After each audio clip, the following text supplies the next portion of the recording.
when I'm swatching, I'm trying to build it in as like, how does this tool work? Not just what are the colors. The colors are about the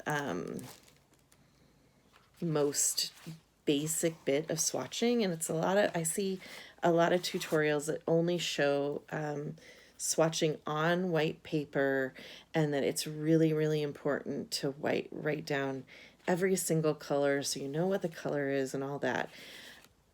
I think that's important, but I think that's kind of the least, that's like the tip of the iceberg. The real iceberg is how is it going to integrate into your art? And this tool is going to integrate into my art on painted surfaces, most likely, or on glued and painted surface. Hello, Wild Ones. This is Cole Adams, a micro creator in the arts and crafts space. I'm working on building a YouTube channel based around art education and creative living, and kind of just learning as much as I can and teaching out as much as I can about art and the creative space. I was very lucky to check out a DVD because I'm hip. Annie O'Brien Gonzalez for the Artist Network TV. It's a cloth, paper, scissors production of expressive abstracts. Annie is a professional painter from Santa Fe, Mexico, and she created this DVD, and it's a lot of how do you get started abstracting. It was very good. I always love to learn new things, and one of the things she did was she took and had kind of a mark making kit. And I went through and looked at all my mark making tools, and since I haven't done a lot of mark making on top of acrylic in the past, or in the recent past and recently, I have a lot of mark making tools in the studio, but I didn't necessarily organize them to create kind of a mark making kit. And one of the things she showed, which was gelato, using gelatos as part of the acrylic process, where she's working with them in the different layers and then working with them on top. And gelatos are something I had tried in the past. I think I got one gelato from Dan Smith like obviously a few years ago, because Dan Smith is closed. That's where I could kind of try one-offs. So I'd grab a couple pencils when I was there, or a gelato, or a paint pen, and I was constantly adding to my repertoire. So I knew I liked it. I also like Play Color, which is a solid state tempera as a mark making tool. But I wanted to really explore the gelatos a little bit more. So I did a thing. I went and bought my unboxing. I bought a iridescent gelato set from Faber-Castell, and open them up, maybe. Let's see. Okay, I'm gonna open them up and swatch them out for you. And so I probably should go to face down for this one, because there are a lot. So when I swatch, I don't like to just swatch on paper, although I will. This is just deli paper, one single sheet that's been hand stamped with acrylic, so I want to go over the top and see what that looks like. And then I have an acrylic piece of, just an acrylic on watercolor or paper that has a lot of darks. So I wanted to swatch into a dark section. So that's why I have a few different types of surfaces, and I always have a few like swatchable pieces of paper. Like this is just a scrap start. At the end of the day, when I have a whole pile of scraps after collaging, anything that's teeny tiny, I glue it to a little bit bigger piece of paper. So this is a half a piece of deli paper that I had some paint left. I mean, I can tell you what I had just by knowing what's here. I had some paint left in my palette. It's watercolor paint that just went down first. There's some yellow and some blue left. And then I went in and found all of my ripped edges, because I really like a ripped edge and not a straight edge. So these are all like straight edge pieces that were ripped off the edge. And I don't like to throw them away because they're still paint on them. but I can build a piece of paper where I use them, and then I can use them for stuff like swatches, and it's not precious to me. So I think it's super important to do this as an artist. And I see so many people struggle with, then how do I use that tool later? And what exact color was that? That is always the number one question at most demos. It's so unimportant to me what color that was. It's so much more important to me, how do I work with it? They also, as part of this kit, gave us a few tools. This is a piece of like foam, very dense foam, and this is more like makeup foam. This is more like kids, like flip-flop foam, and then a very pretty stiff bristled brush as part of the kit. I know I will never use them in this form again. You have to click them in and click them out, and that's too much work for me. Just what happened. And I also know from my past experience with gelatos, they too tend to dry out. So I'm going to put them in a Ziploc bag or in a plastic bag that seals, and that's how I'm going to store them. So it doesn't even really matter that they're not in color order to me. I will swatch them in color order because it's pleasing, but I know I won't be using them that way, so they're all going to go back into a Ziploc bag, and that Ziploc bag is going to go in my mark making kit, so that I'm building, which I'm building in a strawberry shortcake lunchbox, which makes me so happy. Okay, let's swatch. I was going to show you one of the things I often do is usually when you get a piece or a thing like this, they have swatched out the colors for you in a printed form, and I look at how they swatch them out, and then I move them into how I see the color wheel. This is just how I always put pink on this side of red, and I always put a pink and purple, and I like my blue to be my starting point. Galaxy is probably a purple, but in here it looks really dark. So I'm going to leave that with the blue because that feels the most right. But this color stands out to me as it shouldn't be there. It should be over here. And then Supernova, I don't know, in my brain, it should go yellow, ochre-ish Odyssey. Well, Starburst Odyssey, then Supernova, then Mars, then Stardust. I do this for myself when I'm filling this bit out, lunar, black hole, galaxy, so that I can kind of organize my paints that way as I'm swatching for the real swatch, the like white swatch, and then I have all my other swatching spots all right there. So let's reorganize these paints. I said I wasn't going to do that, but I am, because I want to make sure I put these in the right order.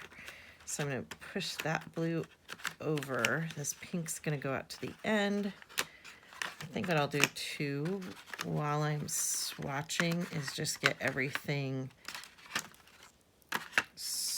or while I'm moving the paints, I get everything so it's easy to take out, because that's why I get so frustrated with things like this. I'm very interested in painters who can keep everything in its original packaging, but I'm not that human. I will never be that human. It's not how I use color either. I wouldn't use it this way, so I'm making it fit to print for me. So that orange goes there, and now it should be easy to get all these out. Let's pretend.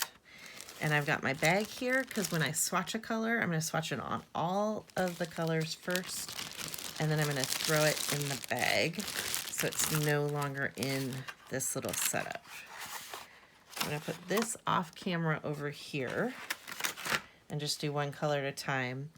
And I did add a little big pen to my swatch spot so that I can see if it covers. This is the very unimpressive lunar to begin with because it's white, it's harder to see, shows up a little bit on that, but looks really cool interference on this black acrylic ink. So yeah, woo, that looks pretty. So lunar is not exciting unless it's over something. I also wanted to swatch out on this detailed part, and you're gonna get that same interference. But if you put it on the white, you really just don't see it. I also like to do a messy swatch where I'm adding it kind of willy-nilly to this side. So that was our lunar. This is black hole, so this should be the opposite. Pretty dang dark. And it is a pretty true black. The other thing they gave us were these tools. I assume gelatos with a paintbrush. Sorry to stretch. Okay, so they gave me a paintbrush. So I assume gelatos are water soluble because they gave me a paintbrush to work with. So I'm gonna swatch out both. Well, this is now wet, so I'm gonna put a little dry mark up there to see what it looks like dry. Got just a touch of this here. Oops. Hopefully.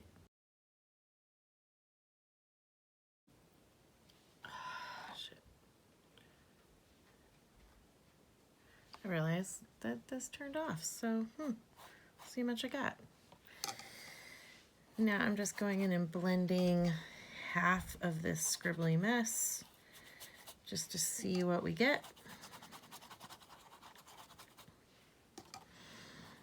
Lots of water, lots of redips, not only to clean the brush, but to just add more water. This will take quite a while to dry out. Swatching all these out. The red, the orange, and the purple, and the yellow are the most blendy. Actually, this Odyssey is pretty blendy too.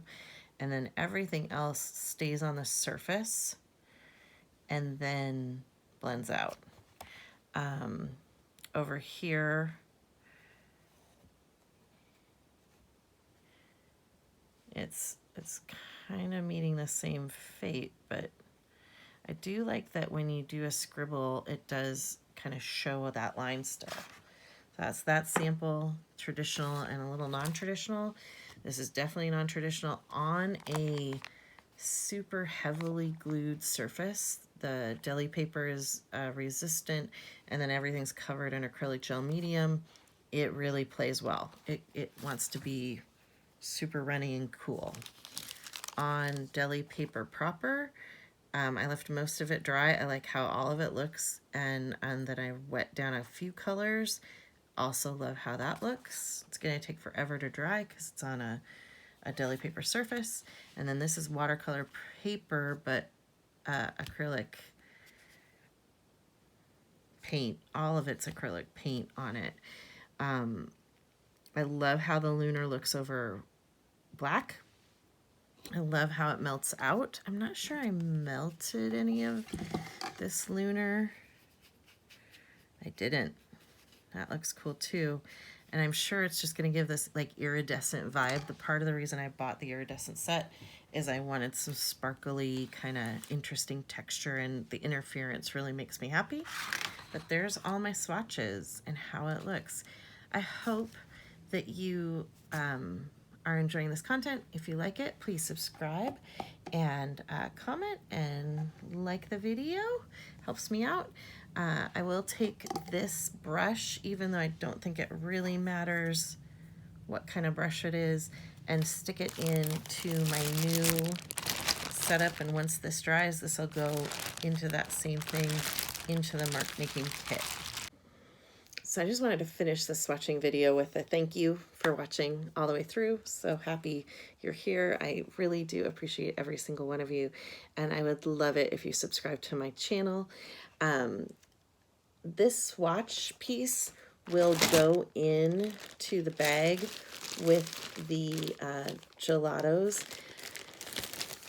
I love really when I get a new product in, I think of these as tools in my toolbox, and I want to integrate them into what I'm currently working with. I hate it when I get a new product and I just leave it pre-packaged and in its original stuff, just kicking around my studio. I might open it up once and then I don't actually integrate it, which means I don't actually use it and I've just wasted money.